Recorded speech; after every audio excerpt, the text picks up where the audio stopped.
नमस्कार दोस्तों, आइए आप सभी का स्वागत करते हैं एक बार फिर से आपके अपने channel maths by Sachin Yadav में। आज हमारे साथ हैं एसएससी जीडी में इस बार 8th रैंक पाई है जिन्होंने, और इनको एनसीपी इनकी फर्स्ट चॉइस थी, वही इनको मिल गई है। तो आइए उनसे थोड़ा थोड़ा सा मुलाकात करेंगे और इंटरव्यू में उनके बारे में पूछेंगे कि उनका जो यहाँ तक का जर्नी था वो कैसे रहा। तो सबसे पहला क्वेश्चन जो मेरा अंशिका से रहेगा, वो पहले आप अपने बारे में कुछ थोड़ा सा बताएं। मेरा नाम अंशिका शुक्ला है और मुझे इस बार एसएससी जीडी में रैंक 8 मिली है और एनसीबी डिपार्टमेंट मिला है ना। तो जैसे एनसीबी डिपार्टमेंट मिला है आपको, क्या यही तो आपकी फर्स्ट चॉइस रही होगी? जी, फर्स्ट चॉइस मेरी यही थी, उसके बाद एसएसएफ थी। तो कुछ अपने थोड़ा सा फैमिली बैकग्राउंड के बारे में बताएं, मतलब किस टाइप की फैमिली से बिलोंग करते हो आप? जी, फैमिली मेरी मिडिल क्लास, जैसे सब मोस्टली लोग होते हैं, मिडिल क्लास और जॉइंट फैमिली थी। तो बाबा दादी, मम्मी पापा, भाई मेरा और मैं। अच्छा, बहुत अच्छा। तो कितना मार्क्स मिला इस बार जब आपका एसएससी जीडी का रिजल्ट आया तो? मेरे मार्क्स इस बार 147.1 रहे हैं। इंडिविजुअल सब्जेक्ट्स के अगर याद हो तो? इंडिविजुअल मैथ्स और रीजनिंग के याद हैं। मैथ्स के तो 40 थे और रीजनिंग में 37.5 थे। 40 यानी सारे 20 आउट ऑफ 20, वेरी गुड। और जो आपका रीजनिंग में 20 आउट ऑफ 20 था, सॉरी मैथ्स में 20 आउट ऑफ 20 था, और रीजनिंग में कोई एक क्वेश्चन गलत हुआ है, तभी 37.5 है ना। चलो बहुत अच्छा था। हिंदी और अगर जीएस का कुछ याद है तो? हिंदी का अराउंड याद है, कुछ 35 के अराउंड मार्क्स थे हिंदी में, और जीएस का भी ज़्यादा कुछ ठीक नहीं था पर थे। हाँ अच्छा, बढ़िया। है ना, तो हिंदी में भी अच्छे खासे मार्क्स थे। तो एग्जाम में कौन सा सब्जेक्ट, मतलब जो ऑप्शनल सब्जेक्ट था उसमें इंग्लिश और हिंदी में कौन सा सब्जेक्ट चूज किया था? हिंदी सब्जेक्ट चूज़ किया था क्योंकि स्कोरिंग सब्जेक्ट होता है थोड़ा, तो उसमें फ़ायदा रहता है। एग्ज़ाम में हम लोग को मार्क्स की ज़्यादा ज़रूरत होती है, तो मार्क्स के हिसाब से मुझे हिंदी ज़्यादा प्रेफरेंस सही लगी, तो मैंने हिंदी चूज़ किया। अच्छा, तो अब अगर ये सारे सब्जेक्ट्स की जो पढ़ाई की उनके लिए कोई बुक का प्रेफरेंस अगर रखा हो तो बता दो, वो उस कोई बुक। मैथ्स के लिए तो मेरा ये था कि कोचिंग जाते थे सर की, तो कोचिंग वाला पूरे नोट्स हो गए, और राकेश यादव सर के थे और किरण थी मेरे पास, तो मैंने वही पूरी प्रैक्टिस उसी से करी थी। और ज़्यादा से ज़्यादा पीवाईक्यू और अपने मॉक टेस्ट लगाए थे मैथ्स के लिए। तो और रीजनिंग में क्या किया है, रीजनिंग में क्या चीज़ों को फॉलो किए हैं? रीजनिंग में भी रिवीजन करते थे, और जो प्रीवियस ईयर वाले क्वेश्चंस थे ज़्यादा से ज़्यादा वो लगाए थे, और जो मॉक टेस्ट थे उसका देखे थे, क्वेश्चंस देखे थे काफ़ी, उसके मॉक टेस्ट ज़्यादा लगाए थे। और हिंदी और जीएस के लिए? जीएस में मैंने यही किया था कि जो मैंने खुद से नोट्स बना लिए थे, फिर मतलब कुछ हमारे कोचिंग वाले सर, अजीत सर ने थे, उनके भी नोट्स पढ़े थे, और फिर मैंने खुद से उसके हिस्ट्री और पॉलिटी के नोट्स बना लिए थे। और जो मॉक टेस्ट थे उसके नीचे से जो डिस्क्रिप्शन दी रहती थी वो पढ़े थे, और मॉक में काफ़ी काफ़ी इम्प्रूवमेंट होता था मॉक की वजह से। तो मॉक के नीचे जो डिस्क्रिप्शन आता है, वो जो एंड में बच्चे जिस पे ज्यादा ध्यान नहीं देते हैं, तो एक वो बहुत इंपॉर्टेंट चीज है कि जब आप मॉक टेस्ट दे रहे हैं उसके बाद जो क्वेश्चंस का डिस्क्रिप्शन आता है उसको ज्यादा से ज्यादा, उनके जितने भी इंपॉर्टेंट की नोट्स होते हैं उनको आप जितना ज्यादा हो सके उतना ज्यादा नोट डाउन करते रहें। तो क्योंकि वो बहुत यूजफुल होते हैं, कई बार एक क्वेश्चन से आपको 4 क्वेश्चंस मिल जाते हैं वहां पे, तो वो बहुत इंपॉर्टेंट रहता है। अच्छा ये बताओ, नेगेटिव मार्किंग से कैसे बचा जाए? अगर नेगेटिव मार्किंग का क्योंकि दिक्कत होता है बहुत सारे बच्चों को एसएससी जैसे एग्जाम्स में, तो उससे बचने के लिए क्या किया जाए?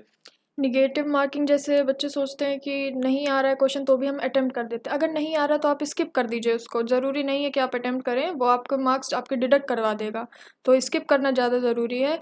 और अगर आपको लग रहा है कि हाँ हो सकता है हमसे, तो मतलब ऑप्शंस एलिमिनेट करना सीखें। अगर ऑप्शंस एलिमिनेट करके आपको 50-50 का चांस लग रहा है तो आप कर सकते हैं, अदरवाइज कोई ज़रूरत नहीं है करने की, स्किप कर दिए क्वेश्चन। चलिए, ये भी बहुत अच्छी बात बताइए कि अगर अगर आप कोई ऑप्शन, दो चार में से दो ऑप्शन एलिमिनेट कर देंगे और फिर अगर आप दो में 50-50 हैं तो फिर आप चांस ले सकते हैं। लेकिन आप चार में अगर चांस लेंगे तो बहुत ज्यादा चांसेस रहेंगे आपके क्वेश्चन गलत होने के। तो आप कोशिश करें कि दो ऑप्शन एलिमिनेट करें, और स्किप वाली जो बात बताई है वो जरूर अच्छे से दिमाग में रखें कि क्वेश्चन स्किप करना बहुत इंपॉर्टेंट है।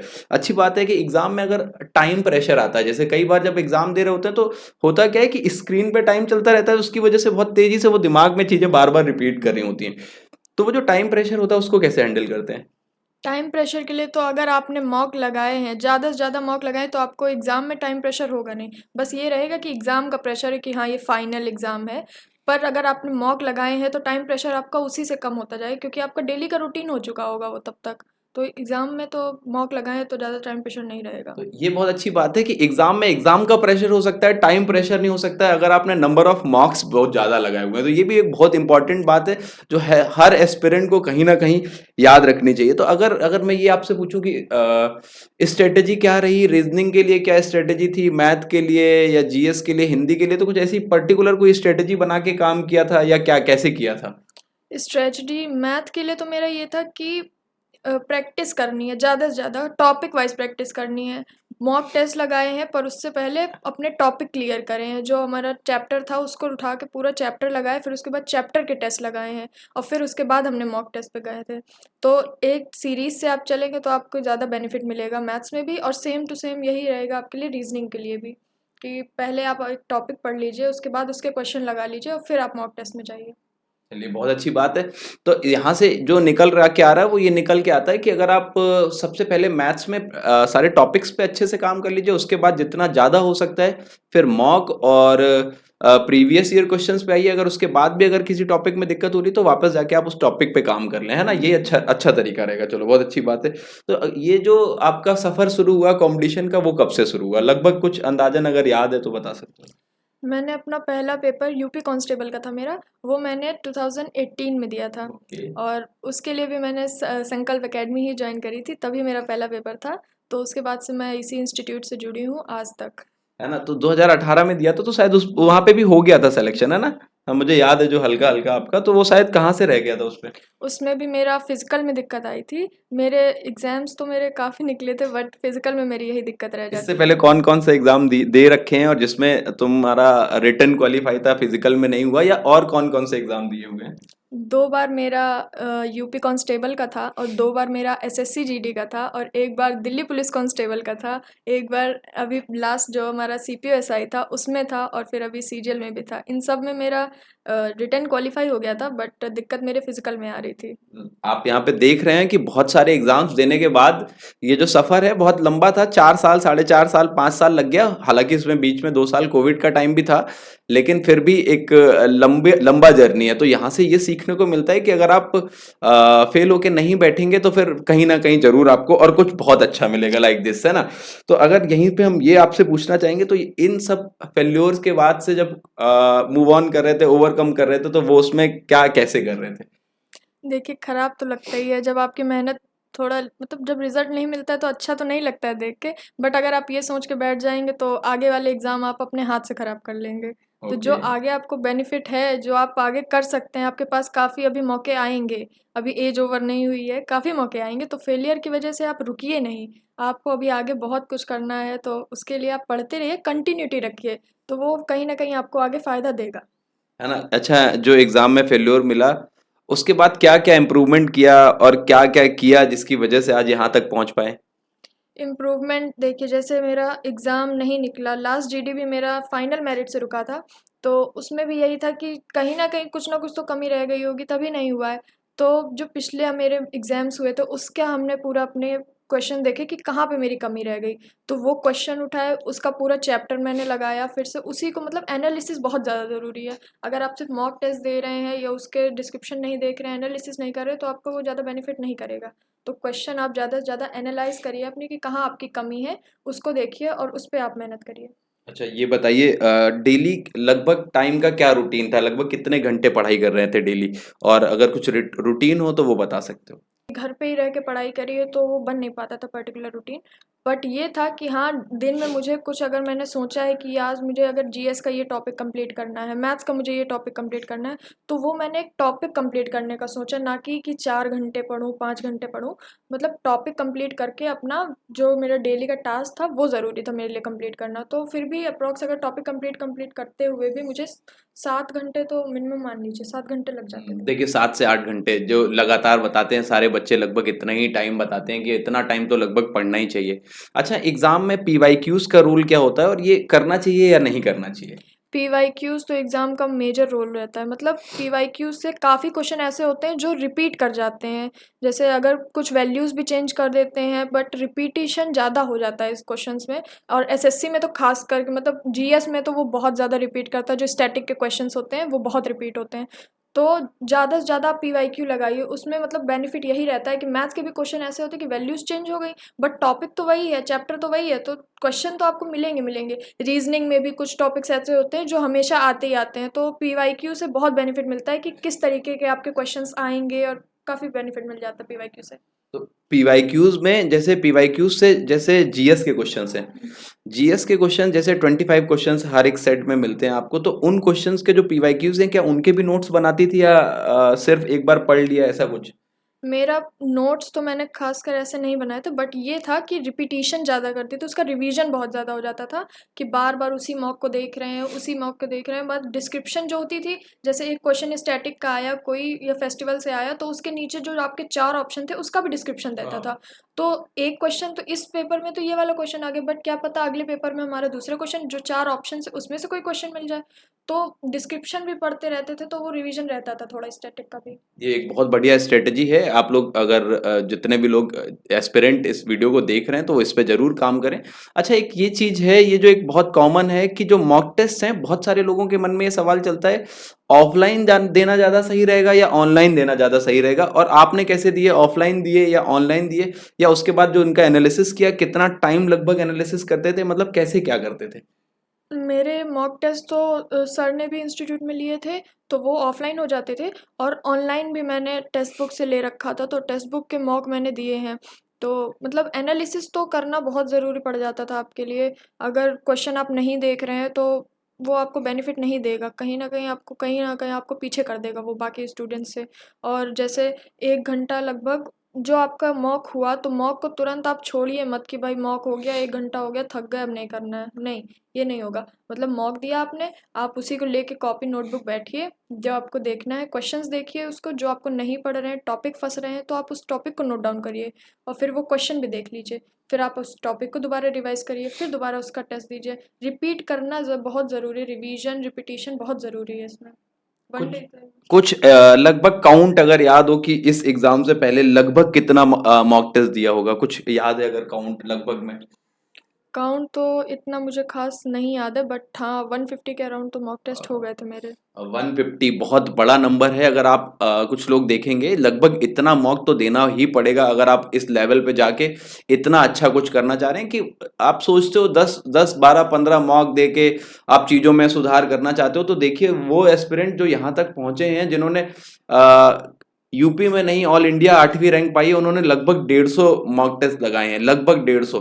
तो ये एक बड़ा नंबर है। इसके बाद अगर फॉर बीइंग अ गर्ल एक सबसे बड़ा प्रॉब्लम ये होता है कि लगभग आप 4 साल 5 साल से तैयारी कर रहे थे, तो वहां पे कई बार फैमिली प्रेशर आता है, सोशल प्रेशर आता है, और उसको हैंडल भी करना पड़ता है, उसके बाद उससे आगे भी निकलना पड़ता है। तो कैसे ये सब इतना आसान कैसे रहा, या फैमिली से बहुत अच्छा सपोर्ट था, क्या मतलब कैसे रहा चीजें?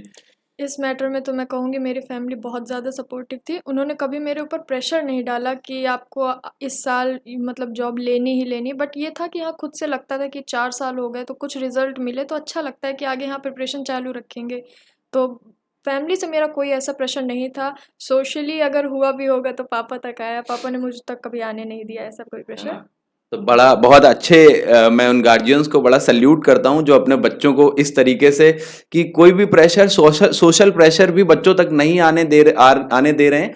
मैं सारे जितने भी स्पेशली लड़कियों के गार्जियन से बोलना चाहूंगा कि आप ज्यादा से ज्यादा कोशिश ये करें कि अपने बच्चों को उतना इंडिपेंडेंस दें कि वो लाइफ में अच्छा कर पाएं और अचीव कर पाएं। जैसे अंशिका के फैमिली से, फादर से मिला कि अगर सोशल प्रेशर कभी होगा तो वो उन्होंने खुद एब्जॉर्ब किया है, बच्चे तक नहीं आने दिया है।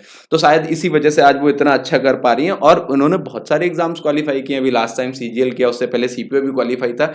फिजिकल थोड़ा सा वीक रहा है जिसकी वजह से थोड़ी सी परेशानी आई। अच्छा, फिजिकल की तैयारी कैसे कर रहे थे, क्योंकि जितना मुझे पता है कि आप फिजिकल में कई बार फेल हुए हो, 2 बार पुलिस में हुए, फिर जीडी में भी, इससे पहले वाले में भी हुआ, फिर शायद सीपीओ में हुआ, तो बहुत सारी बार फिजिकल में फेल हुए। उसके बाद इस बार जब आपका फिजिकल हुआ तो क्या कैसा रहा, मतलब कैसे तैयारी की इस बार? जो मेरा फिजिकल की तो यही प्रॉब्लम रहती थी, मुझे लगता है ज़्यादातर एस्पिरेंट्स भी यही करते हैं कि पहले पढ़ाई करते हैं, फिर सोचते हैं कि जब एग्ज़ाम हो जाएगा, रिजल्ट आ जाएगा, उसके बाद जाएंगे फिजिकल के लिए। तो मेरे साथ भी यही हुआ कि एग्ज़ाम के लिए मैंने प्रिपेयर किया, और फिर जब रिजल्ट आया तो उसके बाद मैंने मतलब फिज़िकल के लिए गए, बट उस टाइम फिर ज़्यादा टाइम नहीं बचा था हमारे पास, तो फिज़िकल मेरा कहीं न कहीं हर बार रुक जाता था। इस बार मैंने सोच रखा था कि इस बार फिज़िकल तो मैं एटलीस्ट क्लियर करूँगी। लास्ट टाइम भी था कि फिज़िकल मेरा क्लियर हो गया था, बट फाइनल मेरिट से रुक गया था। तो इस बार मैंने कहा कि पढ़ाई के साथ भी कंटिन्यूटी थोड़ा रखूँगी अपना, कि फिज़िकल भी थोड़ा बहुत बैलेंस होता रहे मेरा। तो वो इस बार मतलब 1 डेढ़ महीना मैंने कंटिन्यूएशन रखा अपना उसका, रनिंग का, तो इस बार मेरा हो गया था फिज़िकल। अच्छा, कैसे और कितनी देर फिजिकल की तैयारी की? फिज़िकल मेरा 1 डेढ़ महीने हुआ था, मतलब 1 डेढ़ महीने मैं प्रैक्टिस करी थी तो हो गया था। बट इस बार फिज़िकल से पहले भी मेरे साथ दिक्कत हो गई थी, पैर में थोड़ी मोच आ गई थी। तो मुझे तो लग रहा था कि इस बार शायद फिज़िकल के लिए जा भी ना पाऊँगी, मैं तैयारी भी नहीं थी। बट सोचा था कि तैयारी थोड़ी बहुत तो करी हुई है, जो रनिंग करी, तो एक अटेम्प्ट तो देना चाहिए। तो कहीं से मतलब को किसी ने बताया तो गए थे वहाँ पे पैर अपनी मोच ठीक करवाने। तो फिज़िकल से 4-5 दिन पहले ही मेरी मोच ठीक हुई थी, तो फिर जाके रनिंग कराए थे, तो हो गया। देखिए, परिवार ये से। एक बहुत बड़ी बात है कि फिजिकल से 4 दिन पहले ये बताया जा रहा है कि ये उम्मीद भी नहीं थी कि दौड़ने जा पाएंगे, फिर बाय द गॉड ग्रेस इतना अच्छा चीजें हुई कि एक अटेम्प्ट मारने ही गए थे, उसके बाद वो रनिंग इनकी निकल गई और आज एनसीबी जैसी पोस्ट पे जा रहे हैं ज्वाइन करने। अच्छा, अगर यहाँ से मैं एक बच्चों को, अगर आप अपने तरफ से कोई सजेशन या मैसेज जो आप आने वाले एस्पिरेंट्स के लिए देना चाहेंगे, तो क्या मैसेज, क्या सजेशन रहेगा? मैसेज मेरा यही रहेगा कि अगर आप तैयारी करने आ रहे हैं तो आपके पास एक रीज़न होगा कि किस लिए आप तैयारी करने आ रहे हैं। तो वो रीज़न आप हमेशा अपने माइंड में रखिए कि किस लिए है। ये नहीं कि ये तैयारी कर रहे हैं, आज मन नहीं पढ़ने का, नहीं पढ़ेंगे। बट नहीं, ये नहीं होगा, आपको कंटिन्यूटी रखनी पड़ेगी। अगर आप कंटिन्यूटी ब्रेक करेंगे तो कहीं ना कहीं आप बाकी लोगों से पीछे रह जाएंगे। कंटिन्यूटी रखिए, बस प्रिपेयर करते रहिए। आप अभी पहले अपने सब्जेक्ट और टॉपिक क्लियर करने की सोचिए, एग्ज़ाम का इतना प्रेशर मत लीजिए। पहले टॉपिक कंप्लीट कर लेते हैं, सब्जेक्ट कंप्लीट कर लेते हैं, फिर उसके बाद आप देखते जाइए, इम्प्रूवमेंट होता जाएगा धीरे धीरे। और अगर ये पूछें कि पढ़ाई के लिए जो मोटिवेशन आ रहा था वो कहाँ से आ रहा था? कैसे, मतलब कैसे खुद को मोटिवेट कैसे रखते थे? मतलब एक होता है ना कि कई बार इतने एग्ज़ाम फेल होने के बाद, मतलब एग्ज़ाम निकल रहे हैं फिर भी फाइनल जॉब नहीं मिल रही है, तो वो सेल्फ एस्टीम लो हो जाता है, तो वहाँ से खुद को ओवरकम कैसे कर रहे थे? खुद को मोटिवेट कैसे कर रहे थे? बुरा तो लगता ही है कि मतलब पूरी मेहनत हमारी बेकार जा रही है। हर साल डेली डेली मतलब प्रैक्टिस कर रहे हैं, इतनी मेहनत कर रहे हैं, बट रिजल्ट नहीं मिल पा रहा है। तो होता था, रिजल्ट आया नहीं हुआ तो बस एक दिन ये रहता था कि हाँ डाउन है, मतलब मन नहीं कर रहा है, पढ़ाई नहीं करेंगे, छोड़ देंगे सब। बट फिर नेक्स्ट डे से वही याद आ रहा था कि आगे वाले जो अपकमिंग एग्ज़ाम्स हैं उसमें हम बहुत अच्छा कर सकते हैं, शायद ये मेरे लिए नहीं था इसलिए नहीं हुआ। तो अब आगे जो एग्ज़ाम्स आ रहे हैं उस पर ज़्यादा फोकस करते थे, और ज़्यादा फोकस करते थे, और ज़्यादा मेहनत करते थे। चलिए, आपको बहुत बहुत शुभकामनाएं, और हम उम्मीद कर देंगे और आशा करेंगे कि आप बहुत जल्दी इससे भी, ये जो मिला है इससे भी कई बहुत सारी ऊंचाइयों पर पहुंचे, है ना? और आने वाले सभी एस्पिरेंट्स के लिए भी एक जो मैसेज इन्होंने दिया मेरी तरफ से भी रहेगा कि आप ज़्यादा से ज़्यादा कोशिश करें और ज़्यादा से ज़्यादा पढ़ाई करें और अच्छी रैंक लाएं इन्हीं लोगों की तरह, और अच्छे पदों पर पहुंचें, और हम इसी तरीके से आप तक जितना भी ज़्यादा से ज़्यादा हो सकता है वो चीज़ें, कंटेंट आप तक पहुंचाते रहेंगे। और अगर आपको वीडियो पसंद आया है तो चैनल को लाइक, शेयर और सब्सक्राइब करना बिल्कुल भी ना भूलें। Thank you very much.